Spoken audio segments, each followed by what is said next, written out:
Janagaraj sir 700 படங்களுக்கு மேல பண்ணாரு. அவர் இந்த கதை கேட்டு முதல் முறையா தாத்தான்னு ஒரு குறும்படம் நடிச்சாரு. அது சில மாதங்களுக்கு முன்பு ரிலீஸ் ஆச்சு. கொரோனா டைம்ல ஒரு பாடல் ஒண்ணு பண்ணோம், என்ன போல் வாழ்க்கை அப்படின்னு சொல்லிட்டு. என்னோட ஒவ்வொரு கட்டத்துக்கும் நிறைய பேர் இங்க இருக்கவங்க, இந்த மேடையில இருக்கவங்க, இங்க இருக்கவங்க, இந்த மேடைக்கு பின்னால் இருக்கவங்க எல்லாரும் இருந்திருக்கீங்க. அவங்களுக்கு முதல்ல நான் நன்றி சொல்லிக்கிறேன். விமர்சனங்களும் வரவேற்புரையும் தான் ஒருத்தர் அடுத்த கட்டத்துக்கு அடுத்த தளத்துக்கு கொண்டு போவோம். அந்த மாதிரி என்னை ஒவ்வொருத்தரும் ஊக்குவிச்சாலும் சரி, எப்படியான விஷயங்கள் என்னை கொண்டு வந்தாலும் சரி, இன்னைக்கு இந்த இடத்துக்கு நான் வந்திருக்கிறதுக்கு முக்கியமான காரணம் இங்க இருக்கிற எல்லாருமே. அதுக்கு நான் மனசால நன்றி சொல்லிக்கிறேன். எப்பவுமே ஒரு கனவு இருக்கணும், கனவு மெய்ப்பட வேண்டும்னா அதுக்கு நிறைய கடுமையான உழைக்கணும், நிறைய கடுமையான போராடணும், நிறைய ஃபைட் பண்ணணும். இந்த மீடியா துறை எனக்கு 22 வருஷத்துக்கான ஒரு பெரிய உழைப்பை கொடுத்துருக்கு. தியாகராஜன் சார்ட்ட ஆரம்பிச்சு இங்க இருக்கிற பல பேரும் அவங்களோட லைஃப்ல நான் இருந்திருக்கேன், என் லைஃப்ல அவங்க இருந்திருக்காங்க. அம்பிகா மேம், ரம்பா மேம், வாய்க்கரேசர் மேடைக்கு மேடை என்னை பத்தி நிறைய புகழ்ந்து பேசியிருக்காங்க. ஸோ இப்படி எல்லாரையும் சொன்னோம். எப்படி என் வீட்டில் இருக்கிறவங்க எல்லாம் ஒரு பெரிய எனக்கு சப்போர்ட் பண்ணி என்னை இவ்வளோ தூரம் கொண்டு வந்தவங்களோ, அதே மாதிரி இந்த மேடையில் இருக்கவங்களும் அவங்களுக்கு ரொம்ப ரொம்ப பெரிய கடமைப்பட்டிருக்கேன். நான் மேடையில் இருக்கிற அத்தனை பெரியவர்களையும் வணங்கி உண்மையிலே ரொம்ப சந்தோஷமா இருக்கு இந்த படத்துல நான் நடிச்சது. முன்னாடி எல்லாரும் கேமரா வச்சு எங்களை படம் எடுத்துட்டு இருக்கிறதுனால தான் நாங்கள் என்ன சொல்ல வரோம், அடுத்தடுத்து நீங்கள் சரியாக எழுதணும், நிறைய விஷயங்கள் நீங்கள் எழுதுறத வச்சு தான் அடுத்தடுத்த நிலைக்கு அக்கா வந்துக்கிட்டு இருக்கேன். அதில் நான் அவங்க எல்லாருக்கும் நன்றி கடன் பட்டிருக்கேன். அப்புறம் மெட்ரோ டைரக்டர் ஆனந்தண்ணா, நான் பாலமேந்திர சார்ட்ட ஆக்டிங் கற்றுக்கிட்டு வெளியே வந்ததுக்கப்புறம் நிறைய சினிமா கம்பெனியில் ஏறி இறங்கியிருக்கிறேன். சரியானபடி வாய்ப்பு வரல. சூப்பராக இருந்தது ஒரு ட்ரெய்லர்ல. ஸோ நான் படம் கூட நான் யோசிச்சுக்க முடியும் எவ்வளோ நல்லா இருக்கும்னு சொல்லி. அப்படியே நீங்கள் எல்லாருமே ஒரு நல்ல படத்து, எல்லா நல்ல படத்துக்கு எப்படி நீங்கள் சப்போர்ட் தருவீங்க, எப்படி ஜனங்களுக்கு முன்னாடி கொண்டு போவீங்க, அதே மாதிரி இந்த படம் கூட நீங்கள் அப்படி சப்போர்ட் பண்ணி ஜனங்களை முன்னாடி கொண்டு போய் நிற்கணும், வெற்றிகரமாக பண்ணணும். All the very best to the whole team and நன்றி. வந்திருக்க எங்களோட master Bhagyaraj sir, thank you sir for coming. Thiyagarajan சாருக்கும் ரொம்ப நன்றி. Ambika ma'am, Radha ma'am, Kalpana ma'am, எல்லாருக்கும் ரொம்ப ரொம்ப நன்றி. ஆக்சுவலாக மெட்ரோ படம் பண்ணி முடிச்சதுக்கப்புறம் நாங்கள் ஒரு 2 இயர்ஸ் கரெக்டான ப்ராஜெக்ட் அமையல. அப்போ மெட்ரோ படத்தில் பாண்டி என் கூட ஒர்க் பண்ணார். அவர் 2 இயர்ஸும் ஒரு டைரக்டர் கூட ஒரு ஒரு அசோசியேட்டாக இருக்கிறது எவ்வளோ கஷ்டம் அப்படின்னா, ஒரு 6 வருஷம் இருப்பாங்க, அதில் ஒரு 2 வருஷம் வேலை நடக்கும், ஒரு 4 வருஷம் வேலை நடக்கும்ட்டு போயிட்டு ஏமாந்து அந்த டேரக்டர் வருவார்ல, அது கூட அந்த டேரக்டர் மட்டும் ஏமாற மாட்டாரு. அந்த பின்னாடி ஒரு டீம் இருக்கும். நம்மளுக்கு ஏதாவது பிரச்சனைனான்னு தெரியும், அவங்களுக்கு பிரச்சனையே தெரியாது. ஸோ அந்த ஒரு இடத்துல கூட என்னை விட்டு போகாம கிட்டத்தட்ட மெட்ரோல இருந்து கோடியில் ஒருவன் வரைக்கும், இப்போ நான் பண்ணிட்டு இருக்க நான் வயலன்ஸ் படம் வரைக்குமே என் கூட பக்கபலமா இந்த பாண்டிக்கு ரொம்ப நன்றி அப்படின்னு கண்காணிக்கிறதுக்கு தான் போட்டாங்க. அதுலேயும் சில டீம் ஒன்று உருவாகி என்ன பண்ணாங்கன்னா, எங்கெங்கெல்லாம் சிசிடிவி இல்லையோ, எங்கெங்கெல்லாம் சிசிடிவி ஒர்க் ஆகலையோ, இதை ஒரு பிளான் போட்டு, இது ஒரு மாடஸ் ஆப்ராண்டி மாதிரி இது ஒரு வழிமுறைப்படுத்தி ஒரு கேங் கொள்ளடிச்சிட்டு இருந்தாங்க.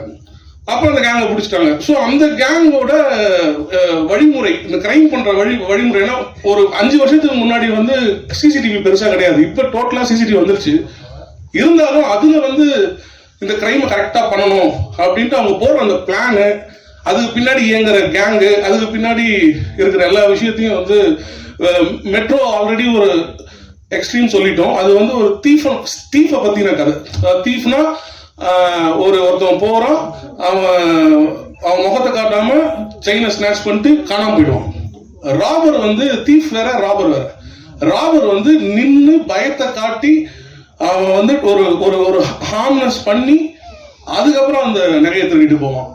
Art director Saravanan, stunt Mahesh, அவர் இந்த ஸ்டண்ட் கூட பார்த்தீங்கன்னா, அந்த ஒரு பொண்ணோட ஷாலை இது பண்ணும்போது அந்த பொண்ணு ஒரு ஆர்க்கா போகணும், அந்த ஃப்ரேம்ல ஒரு ஆர்கிஷா தெரியணும்னு ஒரு பிளானு. அதுக்கு அவர் பிளான் பண்ண விஷயம், அது ரொம்ப ஷார்ட்டான டைம்லேயே, ஒரு நாள் 2 நாள் ஆகிற வேலையே ரொம்ப ஷார்ட்டான டைம்லேயே கிளியரா பிளான் பண்ணி அவங்க டீம் வச்சு பண்ணி கொடுத்தாரு. அந்த பொண்ணு அந்த பர்டிகுலர் கேரக்டர் பண்ண அந்த பொண்ணுமே ரொம்ப நல்லா பண்ணாங்க. ஏன்னா ஒரு ஹாஃப் டே அவங்க ரோப்ல வந்து she has to fly for like 40-50 feets பறந்துகிட்டே இருக்கணும். ஸோ அந்த அளவுக்கு அவங்க வர முடியல. அவங்களுக்கு எங்க இருந்தாலும் என்னோட தேங்க்ஸ் அப்படின்ட்டு அவன் டெடிகேட்டிவா அடிக்கடி வந்து பல பேரை மீட் பண்ணி ஏதாவது ஒரு நல்ல கதையில நடிச்சிட மாட்டோமா, ஏதாவது ஒரு வாய்ப்பு கிடைச்சிடாதான்னு அவரோட தேடல் தான் இந்த படம் வந்து அவருக்கு நடந்தது. அந்த தேடலோட ரீசன் தான். அந்த தேடல் என்னைக்குமே அவருக்கு இருக்கணும்னு நான் கேட்டுக்கிறேன். அது வந்து எனக்கு ரொம்ப ஹாப்பி. அவர் வந்து இந்த படத்துல ஜெயிச்சாருன்னா எனக்கு ரொம்ப ஹாப்பியா இருக்கும். அண்ட் சக்தி சார் வந்து படம் பார்த்துட்டு அப்புறமா தான் மீட் பண்ணேன் நான். அவருக்கு ரொம்ப ஹாப்பியான ஒரு படம் வந்து எடுத்து முடிச்சிடலாம். அது ரோட்ல சகதியில எங்க வேணாலும் கடந்து அது வந்து ஹார்ட் கோர் கொரில்லா மேக்கிங்னு சொல்லுவாங்க. அந்த மாதிரி இந்த படத்தை எடுத்துட்டு எல்லாம் எடிட் டேபிள்ல வச்சு ஒரு இது பண்ணி முடிச்சதுக்கு அப்புறம் எப்படி அடுத்து போய் சேர்க்கறது அப்படின்னா அது வந்து ரொம்ப அதுக்கு ஸ்ட்ரகிள் பண்ணல. ஏன்னா மெட்ரோ கொஞ்சம் ஸ்ட்ரகிள் இருந்துச்சு. அந்த படம் வந்து ரிஜெக்ட் ஆச்சு. ஃபர்ஸ்ட் A சர்டிபிகேட் படமே சென்சார்ல ரிஜெக்ட் ஆச்சு. ஸோ நிறைய இஷ்யூஸ் இருந்துச்சு. இந்த படத்துல அந்த இஷ்யூஸ்லாம் எதுவும் இல்லாம ரிலீஸ் வரைக்கும் பண்றதுக்கான எல்லா ப்ரொசீஜருமே சக்தி சார் வந்து வந்தது எனக்கு ரொம்ப சந்தோஷம். என்பது ஜாதியின் அடிப்படையில் மட்டுமல்ல, நாட்டின் அடிப்படையில் மட்டுமல்ல, மனிதனின் அடிப்படையில் மட்டுமல்ல, ஒரு விக்டிம் பேஸ்ட் ஆதிக்கம் நடக்கும். என்னன்னா ரோட்ல ஒரு பொண்ணு வந்து நடந்து போவோம், அந்த பொண்ணை போய் இவங்க ஸ்நாட்ச் பண்ணுவாங்க, அந்த பொண்ணு கிட்ட போய் அட்வைஸ் பண்ணுவாங்க. இந்த பொண்ணு வந்து இப்படி பண்ணலாமாமா, இவ்வளவு செயின். வணக்கம். இது என்னோட முதல் மேடை. நிறைய பேசணுன்ட்டு தான் வந்தேன். இங்க சார் பேசுனதுல அப்படியெல்லாம் மறந்து போச்சு. நான் கொஞ்சம் எமோஷனல் தான், அதனால எதுவும் இதெல்லாம் வரும். இது இந்த பத்திரிகை சந்திப்பு அதுக்காக பேசுறதுனால நான் வீட்டுல இருந்தே எதுவுமே எமோஷனல் தான். ஒரு படம் கிடைக்கிறது ரொம்ப கஷ்டம், ஒரு வாய்ப்பு கிடைக்கிறது ரொம்ப கஷ்டம். ஆனா எனக்கு என்னோட லைஃப்ல இந்த சினிமாவா இருக்கட்டும், இந்த படமா இருக்கட்டும், இந்த படம் போறதா இருக்கட்டும், எனக்கு எல்லாமே ரொம்ப ஈஸியா அமைஞ்சிட்டு.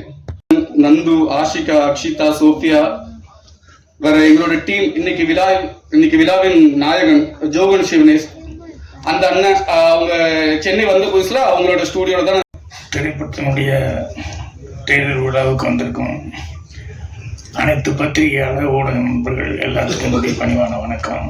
மற்றும் முன்னாள் அமைஞ்சிட்டு இருக்க படத்து டீம் சம்மந்தப்பட்டவங்க, அப்புறம் சொந்த பந்தங்கள் எல்லாருமே வாழ்த்து வந்திருப்பாங்க.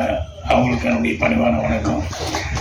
மேலே இருக்கிற என்னுடைய திரையுலகை சேர்ந்த அனைத்து மரியாதைக்குரியவர்களுக்கும் என்னுடைய பணிவான வணக்கத்தை தெரிவிச்சுக்கிறேன். முதல்ல சக்தி ஃபிலிம் ஃபேக்டரி அவருக்கு தான் நன்றி சொல்லணும். நான் படம் எடுக்கிறது பெருசு இல்லை, அந்த படத்தை வந்து வெளியே கொண்டு வரதுக்கு ஒரு பேக் போன் மாதிரி இருந்து சப்போர்ட் பண்ணோம். ஸோ அவர் இந்த படத்துக்கு அதை செஞ்சுருக்காரு. ஸோ முதல் தயாரிப்பாளருக்கு அவர் இந்த அளவுக்கு செஞ்சது எனக்கு ரொம்ப சந்தோஷமா இருக்குது. அவருக்கு நன்றி தெரிவிச்சுக்கிறேன். என்னை விட சாந்தனுக்கு தான் நல்ல பழக்கம். அவர் நான் எங்கே இப்படி ஃபங்க்ஷனில் தான் பார்த்துக்கிறேன், மற்றபடி சாந்தன் தான் கோயம்புத்தூரில் அப்பப்போ மீட் பண்ணி உட்காந்து. அதுக்கப்புறம் கவிதையிலேருந்து தான் ஆரம்பிக்கணும். கவிதை எனக்கு உண்மையிலேயே ஆச்சரியமாக இருந்தது. என்னென்னா அவர் தமிழ் வந்து நான் எப்பவுமே ரொம்ப ரசித்து கவிதை எப்போ தொகுத்து உலகனாலும் அதை சொல்லிக்கிட்டே இருப்பேன். எல்லா இதுலேயும் நம்மகிட்ட இல்லாத ஒன்று ரொம்ப சிறப்பாக அவங்க பேசுகிறாங்க. அவளுக்கு இலக்கணம் சுத்தமாக தமிழை வந்து வச்சிருக்கிறாங்களே அப்படின்னு சொல்லிட்டு எனக்கு இந்த படத்துக்கு அவங்க தயாரிப்பாளர் அப்படிங்கிறது வந்து எனக்கு உண்மையிலே அவங்க சொல்கிற வரைக்கும் எனக்கு ஒன்றும் புரியல. அப்படி இங்கே வந்ததுக்கப்புறம் தான் நிறைய ஏற்கனவே ஷார்ட் ஃபில்ம் எல்லாம் வேறு எடுத்திருக்காங்க அப்படின்னு சொல்லி. ஸோ சின்னமேனை போட்டெல்லாம் படம் பார்த்துட்டு தான் அதுக்கப்புறம் கமர்ஷியலாக படமே பண்ணலாம் அப்படின்னு முடிவு வந்திருக்காங்க. இவர் வந்து அவர் சொல்ல அவரை உடனே கூப்பிட இது பண்ண அப்படின்னு உட்காருக்காங்க. ஏன்னா எங்கள் அண்ணன் பெல்ட் எடுத்துகிட்டே துரத்துவார். சினிமா ட்ராமான்னு சொன்னாலே கோயம்புத்தூரில் சினிமா ட்ராமாவா அப்படின்ட்டு பெருசாக தடி கிடி என்ன இருக்குதோ அதெல்லாம் எடுத்து துரத்துவாங்க. இதெல்லாம் நம்ம செய்கிற வேலையா அப்படிங்கிற மாதிரி.